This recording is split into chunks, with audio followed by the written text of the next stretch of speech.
بسم اللہ الرحمن الرحیم۔ رسول اللہ صلی اللہ علیہ وآلہ وسلم نے ارشاد فرمایا، اللہ نے تین قسم کے لوگوں، ہمیشہ شراب پینے والے، والدین کے نافرمان اور دیوس جو اپنے اہل و عیال میں زنا برقرار رکھنے والا ہو، پر جنت کو حرام قرار دے دیا ہے۔ رسول اللہ صلی اللہ علیہ وآلہ وسلم نے ارشاد فرمایا، مہاجر فقراء روز قیامت مالداروں سے 40 سال پہلے جنت میں داخل ہوں گے۔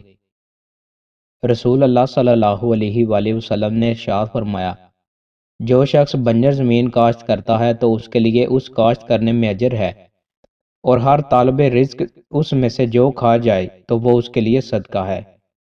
رسول اللہ صلی اللہ علیہ وآلہ وسلم نے ارشاد فرمایا، قحط سالی یہ نہیں ہے کہ بارش نہ ہو، بلکہ قحط سالی یہ ہے کہ تم پر بار بار بہت زیادہ بارش تو ہو لیکن زمین کوئی چیز نہ اگائے۔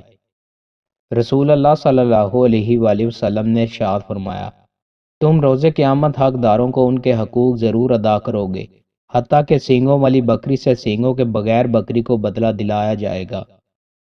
رسول اللہ صلی اللہ علیہ وآلہ وسلم نے ارشاد فرمایا، تم میں سے ہر ایک پر اس کے تمام جوڑوں کا صدقہ کرنا ضروری ہے۔ ہر قسم کی تسبیح سبحان اللہ کہنا صدقہ ہے، ہر قسم کی حمد صدقہ ہے، ہر مرتبہ لا الہ الا اللہ کہنا صدقہ ہے، نیکی کا حکم کرنا صدقہ ہے، برائی سے روکنا صدقہ ہے، اور جو شخص چاشت کی 2 رکعتیں پڑھ لیتا ہے تو وہ اس کے لیے کافی ہو جاتی ہیں۔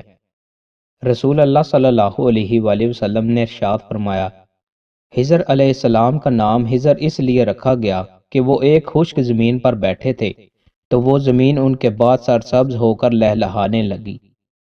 دوستوں، مزید اچھی ویڈیوز کے لیے ہمارے چینل کو سبسکرائب لازمی کریں۔ بہت شکریہ۔